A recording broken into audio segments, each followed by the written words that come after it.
So ఈ question ఎట్లా simplify చేయాలి? సో ఇలా క్వశ్చన్ ఇచ్చినప్పుడు మనం కింద నుంచి వెళ్ళాలి.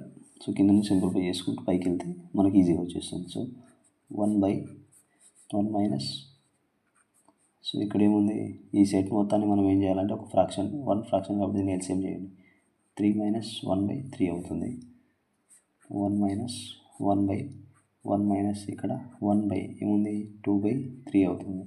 దీన్ని రెసిప్రోకల్ చేస్తే పైకి ఏమొస్తుంది, 1 - 1/1 మైనస్ దీన్ని రెసిప్రోకల్ చేస్తే 3/2 అవుతుంది.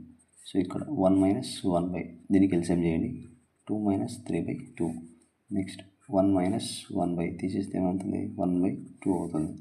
సో దీన్ని రెసిప్రోకల్ చేస్తే ఏమొస్తుంది, సో ఇక్కడ మైనస్ మైనస్ క్యాన్సిల్ అయిపోయి మైనస్ ఇంటూ మైనస్ ప్లస్ అయిపోతుంది.